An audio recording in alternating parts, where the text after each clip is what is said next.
사실 이 세상은요, 하나님이 어떤 분인지 우리에게 알려주는 것들로 가득 차 있다라는 겁니다. 우선 밤하늘의 우주를 보면요, 우리 은하만 하더라도, 그죠? 우리 은하만 하더라도 약 4천억 개 이상의 별들이 있다라고 합니다. 그런데 우주에는 우리에게 보이는 은하만, 우리 지구가 속해 있는 이런 은하 같은 이런 은하만 10억 개가 관측된다라고 합니다. 즉, 한 은하당 별의 개수를 최소한 1000억 개로만 계산을 해도 1의 0이 20개가 붙어요. 그거 어떻게 읽는지 모르겠어요. 1의 0이 20개가 붙으면 몇 개일까요? 10억경? 모르겠어요. 하여튼 20개가 붙는 어마어마한 수의 별들이 있다라는 겁니다. 이것은 현재 우리가 추측할 수 있는 최소한의 별의 개수다라는 거예요. 아직 우리 눈에 보이지 않는 별들까지 포함하면 그 별들의 수는 상상을 초월한다라는 겁니다. 뿐만 아니라 우리가 말하는 하늘의 별들은 우리가 보이는 별들 있잖아요. 이게 뭐냐 하면 그 주변에 화성이나 금성이나 지구같이 수많은 행성들이 주변을 돌고 있는 태양들이 별이다라는 거예요. 우리는 이런 태양들을 별이라고 부르지만 과학적으로는 뭐라고 부르는 거예요? 항성. 그래서 항상 빛나는 별이다. 그래서 항성이라고 말합니다. 즉, 항성인 각 태양들은 수많은 행성들을 가지고 있다라는 겁니다. 한마디로요, 이 우주의 항성들과 행성들의 숫자는요, 우리 인간들의 능력으로는 도저히 셀 수가 없다라는 겁니다. 맞습니다. 이렇게 많은 항성과 행성들을 가지고 있는 이 우주의 크기는 실로 어마어마하다. 여러분들이 상상을 못해요. 이 우주의 크기는요.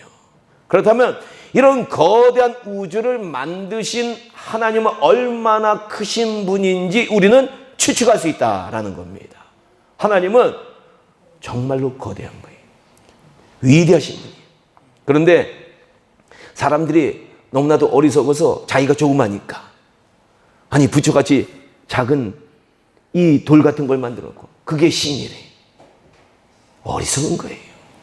이 우주는 하나님의 크고 위대하심을 우리에게 보여준다라는 겁니다. 그런데 우리는요, 이렇게 큰 우주뿐만 아니라 우리의 몸을 이루고 있는 작은 세포들을 보아도 하나님은 어떤 분인지 알 수 있다라는 겁니다. 과거에는요, 몰랐는데요. 과거에는 과학자들 좀 멍청했어요. 그래서 세포의 기능이 별로 없는지 알았어요. 그런데 최근에 많은 과학자들이 연구를 하면서 발견하면서 놀라는 사실은 뭐냐 하면은 우리 인간뿐만 아니라 이 세상의 모든 생명체를 구성하고 있는 아주 작은 세포조차 엄청난 기능이 그 세포 안에 있다라는 것을 발견하기 시작했다라는 겁니다. 작은 세포 안에요, 여러 화학물질을 만들어내는 울산 화학단지보다도 거대한 공장이 수없이 들어있는 것이 세포다라는 거예요. 그래서 과학자들이 이것을 발견하고 깜짝 놀라고 있는 거예요, 지금이요. 이 공장들에서 만들어내는 다양한 화학물질로 작은 세포 하나하나가 여러 가지 기능을 하게 되는데요. 한마디로 세포 하나는 거대한 화학단지와 같다라는 겁니다. 그리고 이 작은 세포들 안에 또 발견한 것이 뭐냐면 DNA가 있대요. 염색체 안에 DNA가 있는데 이 DNA가 있어서요, 여기에는 우리가 상상을 초월하는 엄청난 양의 정보와 데이터가 막 흐트러져 있는 것이 아니라 질서를 잡고 체계적으로 컴퓨터 코딩하듯이 너무 정확하게 돼 있어가지고 이 DNA의 지시에 의해서 이 공장들이, 세포 안의 공장들이 체계적으로 작동하도록 만들고 있다라는 겁니다. 이처럼 우리는요, 이 세상을요, 조금만이라도 연구해 보면 무한하신 하나님의 지혜와 능력이 담겨 있음을 알게 됩니다. 우리는 온 우주 만물을 연구하면 할수록 이 하나님의 신비와 지혜와 엄청난 고급 기술들이 거기에 들어있다라는 것을 깨닫게 되는 거예요. 그러면 우리는요, 온 우주 만물을 통해서 세상의 모든 과학자들보다도 뛰어나신 하나님의 지혜와 지식과 능력을 깨닫게 된다라는 겁니다. 시편 93편 4절은 이렇게 말합니다. 하나님을 이렇게 찬양합니다. 높이 계신 여호와의 능력은 많은 물소리와 바다의 큰 파도보다 위대하시니이다. 아멘. 근데 이 시는요, 아마 거대한 파도와 폭풍을 보고 충격을 받은 적이 있나 봐요. 그래서 하나님의 능력을 파도에 비유했다라는 겁니다. 그러나 하나님의 능력은 거대한 파도와 비유할 정도가 아니다라는 거예요. 다니엘도 다니엘 22장 20절에서 이렇게 하나님의 지혜와 권능을 찬양했습니다. 영원 무궁히 하나님을 찬양할 것은 지혜와 권능이 그분에게 있음이로다. 아멘. 맞습니다. 우리 하나님의 지혜와 지식과 능력은 무궁하고 영원하고 한이 없으신 분이다라는 겁니다. 우주는 이런 하나님을 이 모양 저 모양으로 보여주고 있는 것이 바로 우주다라는 거예요. 하나님이 괜히 우주를 만드신 거 아니에요. 하나님이 어떤 분인가를 우리 인류에게 보여주시기 위해서 우주를 만드셨다라는 겁니다. 그래서 때로는 하늘에 반짝이는 별들을 통해서 하나님이 이런 분이구나라는 것을 우리에게 보여주시고요. 때로는 우주의 어둠을 밝히는 빛으로, 때로는 모든 생명체에게 생명을 공급하는 맑은 물로, 때로는 우리 육체의 호흡을 공급하는 신선한 공기로, 때로는 배고픈 자식에게 때마다 맛있는 음식으로 공급하는 어머니처럼 온갖 곡식과 과일과 채소를 통해 우리 하나님께서는 어떤 분인지 우리에게 보여주고 계신다라는 겁니다. 온 우주를 과학자들이 찾아봤는데 수박 하나도 못 발견했어요. 근데 지구에만 우리가 필요한 모든 것을 하나님께서는 공급하고 계신다라는 거예요. 이런 것들을 보면 우리는요, 하나님께서는 우리 인간들을 사랑하셔서 끊임없이 부모님처럼 공급하고 계시는 분이다라는 것을 우리가 알 수 있다라는 겁니다. 그런데 이 온 우주 가운데서 하나님이 어떤 분인지 가장 잘 알려주는 존재가 있는데 그것은 뭐냐? 바로 부모님이다라는 겁니다. 우리는 부모님을 보면요, 하나님은 어떤 분인지 가장 잘 알 수 있습니다. 물론 제가 말하는 부모님은요, 자녀를 너무나도 사랑하는 선한 부모님을 제가 얘기하는 거예요. 사실 이 세상에는 자녀를 죽이기까지 하는 그런 부모님들도 있고요. 과거 구약시대에 보니까요, 이 자녀를 신에게 제물로 바치는 악한 부모들도 많이 있었습니다. 하지만 자녀를 사랑하는 선한 부모님들을 보면 우리는 하나님 아버지가 어떤 분인지 잘 알게 된다라는 거예요. 자녀를 사랑하는 선한 부모님들은요, 자녀를 위해서 자신의 모든 것을 희생합니다. 시간도 물질도 아낌없이 자녀를 위해서 주게 되는 거예요.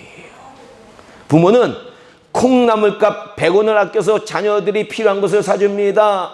그리고 선한 부모는 자신을 위해서 10,000원짜리 옷 사 입는 것은 아까워하면서 자신의 자녀를 위해서는 수십만 원짜리 아니 수백만 원의 옷도 아낌없이 사주는 존재가 바로 부모다라는 거예요.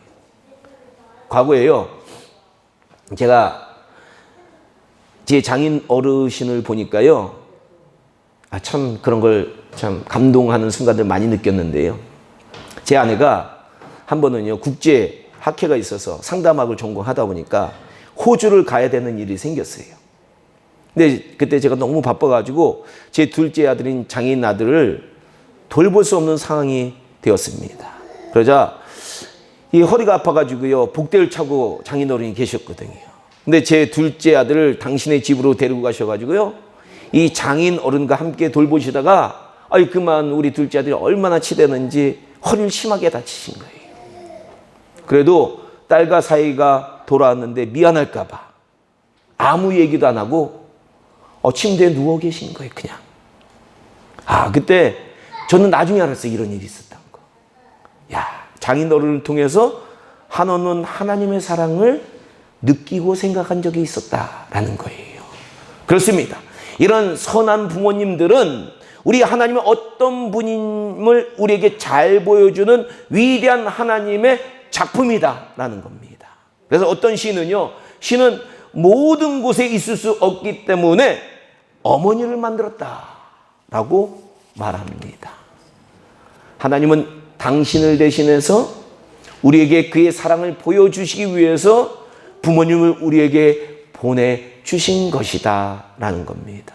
그런데 안타까운 것은요, 이런 하나님의 사랑을 인간들이 깨닫지 못하게 하려고 사탄은 무서운 전략을 세워왔다라는 거예요. 그것은 바로 가정을 깨트리는 전략입니다. 그래서 사탄은요, 인류 역사상 수없이 많은 가정들을 깨트려 왔다라는 거예요. 사탄은요, 부모를 이기적으로 만들어요. 부모가 이혼할 수 없는 상황으로 몰고 갑니다. 부모가 자기 자신만을 위해서 살게 하고요, 부모가 자녀들을 편애하게 하고요. 부모가 서로 공평하게 살아야 되는데 어떤 자신만 사랑하게 만드는 거예요. 부모가 자녀들을 자기의 욕심 때문에 내다버리게 하는 등 수많은 전략으로 우리 인간들이 육신의 부모를 통해 하나님 아버지의 사랑을 깨닫지 못하게 하는 전략을 세웠다라는 겁니다.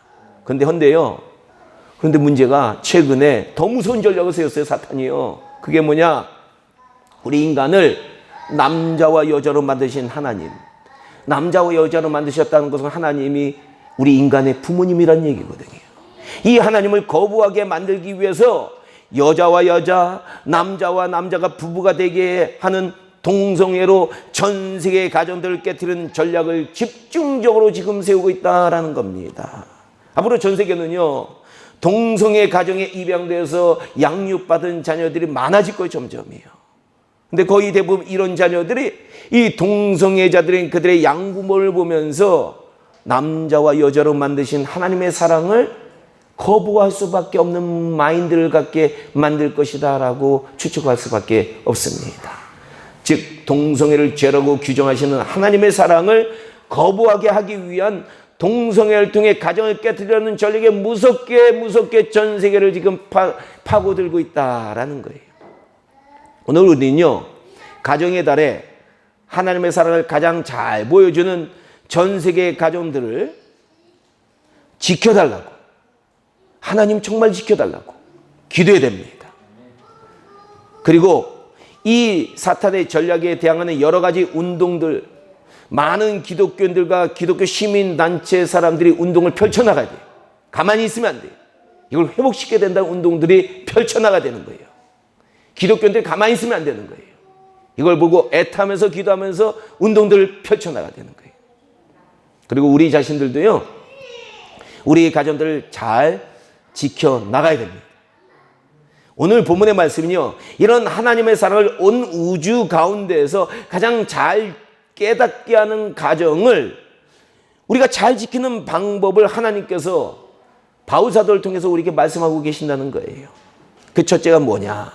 그 첫째는요, 주 안에서 부모에게 순종하라. 이게 가정 잘 지키는 방법 중에 하나다라고 얘기하고 있습니다. 우리가 물론 이제 이 에베소서 말씀 계속적으로 살펴보면 부부간의 가정을 잘 지키는 방법 여러 가지도 나오지만, 이 오늘은 어버이 주일이니까 부모와 자녀 간에 어떻게 가정을 잘 지키는가, 우리가 이거에 대해서 지혜를 좀 얻어야 돼요. 첫 번째가 주 안에서 부모님에게 순종하는 겁니다. 즉 우리 모든 인간의 영적 부모님이신 하나님 아버지, 그렇죠? 우리의 근본이세요. 이 하나님을 거부하고 믿음을 저버리게 하는 것, 교회를 나가는 것, 막는 것, 이런 것 외에는 부모님에게 순종하는 것이 우리의 가정을 잘 지키는 방법 중에 하나다라는 겁니다. 그런데 우리 한국 크리스천들이요, 이 전통적인 이 유교와 혼돈을 해서요, 부모님에게 순종하는 방법을 착각하는 것이 있어요. 그게 뭐냐? 자녀들이 결혼 후에도 심리적으로 부모님께 의존하는 의존성이 너무 많다라는 거예요.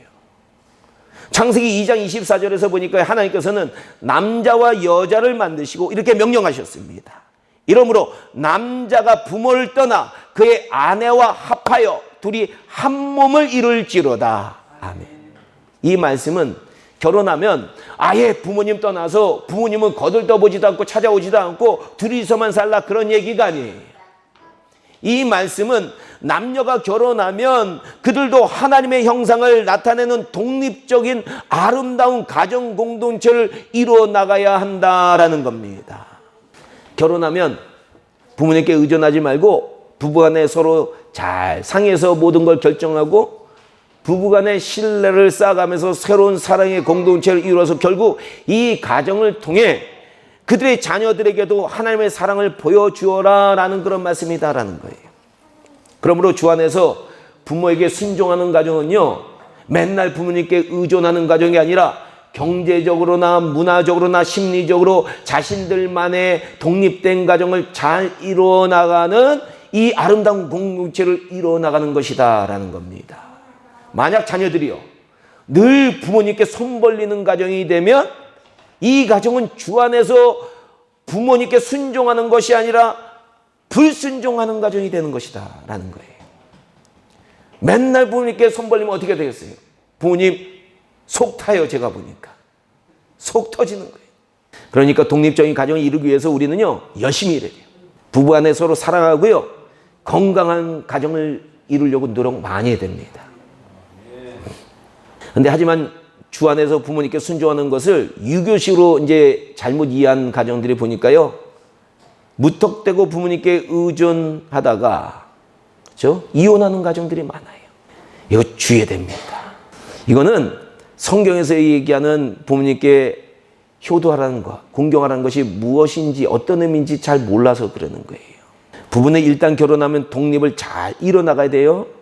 이것을 이루지 못하고 양가 부모님께 의존하고 부모님에게 영향을 너무 많이 받으면 그런 가정은 주 안에서 한 몸을 이루는 건강한 가정이 못 된다라는 거예요. 그러면 우리 부모님들도요, 자녀들이 건강한 가정을 이루기를 원하면 부모님들과 자녀들을 어떤 관계를 가져야 되는지 늘 주의하면서 관계를 가져야 되는 거예요. 하지만 자녀들도 알아야 될 것은 무엇이냐? 어떻게 하면 양가 부모님들을 잘 공경할지 부부가 한 마음이 되어서 서로 공평하게 이게 공평이 안 되다 보면 또 깨져요. 서로 공평하게 부모님들 잘 섬겨 나가야 한다라는 겁니다. 그런데 그렇게 잘 섬기면 부모님 잘 섬기면 여기에는 하나님의 약속이 있는 거예요. 오늘 본문 2절에 보니까 십계명에서 부모를 잘 공경하는 자들에게는 잘 되고 만사 형통한다는 거예요. 땅에서 장수하는 축복을 주신다라고 하나님께서 직접 약속해 놓으셨다라는 겁니다. 그러므로 땅에서 잘 되고 장수하기를 원하는 자녀들은 부모님의 말씀에 늘 순종하고 아버지와 어머니를 마음과 몸으로 공경하시길 주님의 이름으로 축원합니다.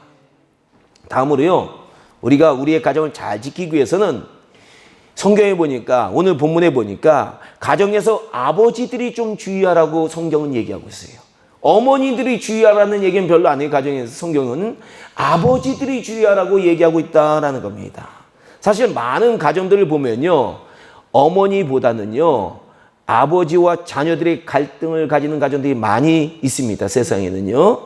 그 이유는 뭐냐면요, 어머니는 늘 자녀들과 옆에 있으면서 자녀들을 자세히 관찰하기 때문에 자녀들의 심리 상태를 잘 파악하고 있어서요, 말 한마디를 하더라도 조심하면서 그들에게 얘기를 하는 경우가 많아요.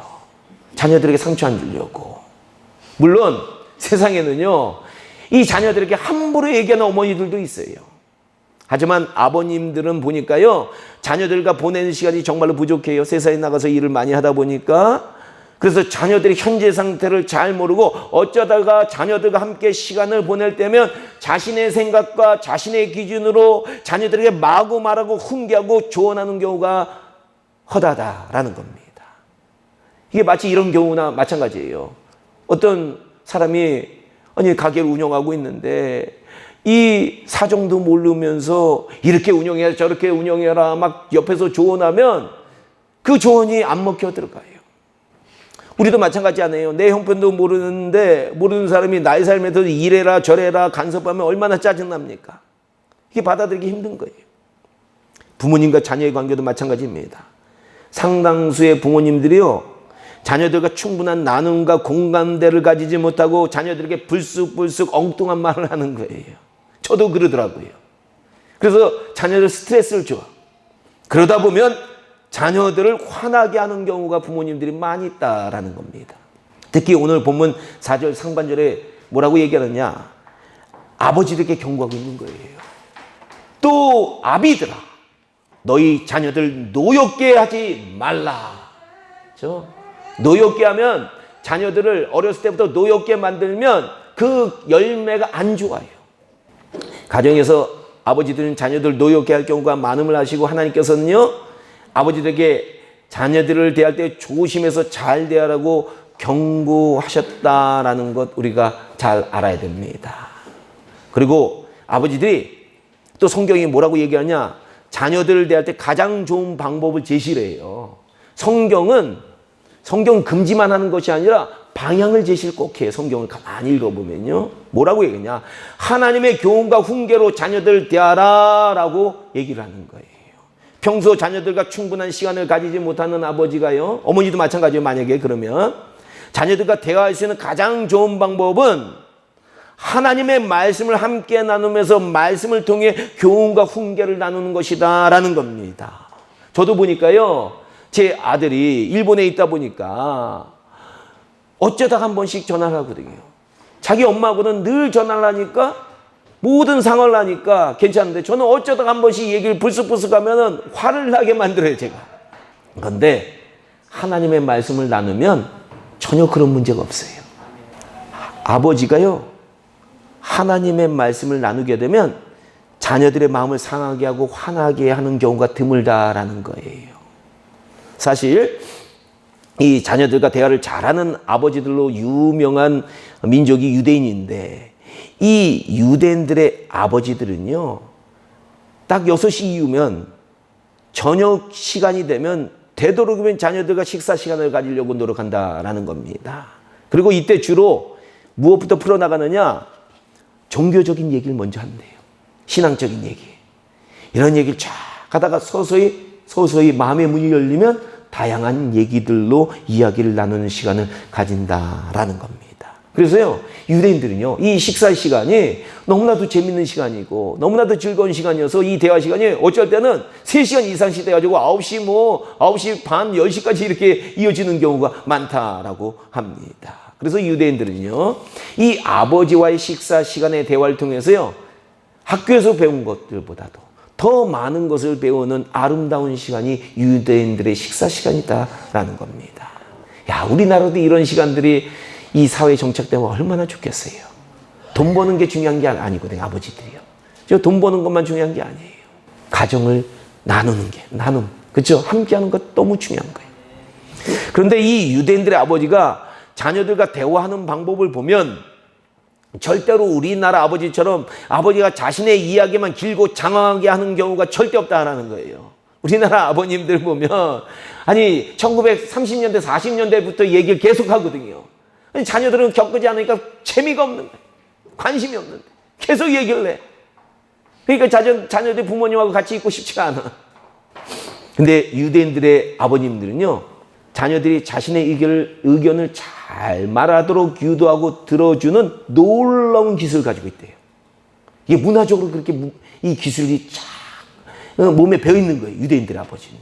그래서 유대인들의 아버지는요, 자녀를 화나게 하거나 기분 나쁘게 하거나 감정을 건드리는 말보다는 자녀들이 세상의 문제들에 대해서 호기심을 가지고 궁금증을 가지게 하는 놀라운 대화법을 가지고 있다라는 겁니다. 그러니까 이 카운셀링에서도 최고의 카운셀링의 기법을 가지고 있는 것이 유대인들의 아버지다라는 거예요. 그 결과 유대인은 전 세계 인구의 2%가 안 되지만 미국 유명 대학의 학생들 중에 30% 이상이 유대인들이라고 그래요. 노벨상 수상자의 23%가 유대인이고요. 미국에 보면 언론, 영화 산업, 법 쪽의 금융 산업의 리더들이 다 유대인들이에요. 제 친구도 유대인 회사를 지금 미국에서 다니고 있어요. 이것은 바로 오늘 본문의 말씀처럼 유대인들의 아버지들은 자녀들 노엽게 하지 않고 자신만을 주장하지 않고 자녀들 주의 교훈과 훈계로 지혜롭게 잘 됐기 때문에 이런 결과들이 나왔다라는 겁니다. 우리 성도님들께서도요, 지금까지 이렇게 자녀들 대하지 못했다면 기도 좀 해줘야 돼. 이제 우리 가정을 위해서요.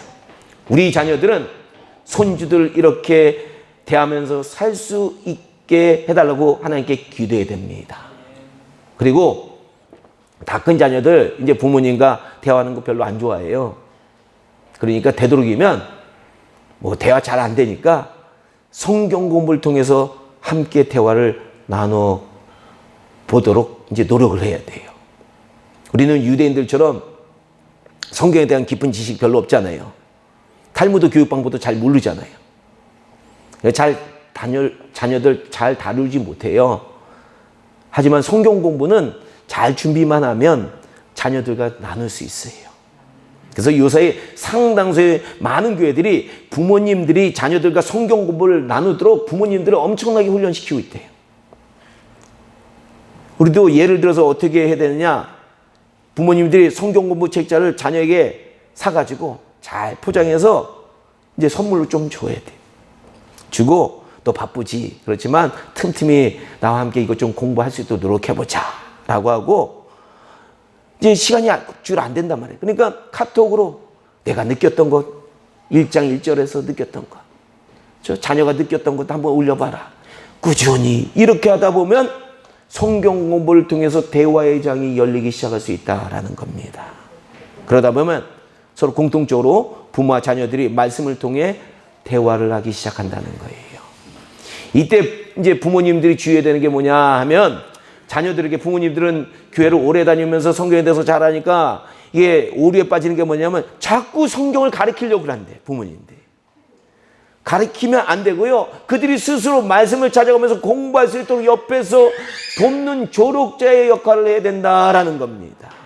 그런데 이렇게 하다 보면 하나님의 말씀을 통해 깊은 대화가 시작될 수 있는 길이 열리기 시작한다라는 겁니다.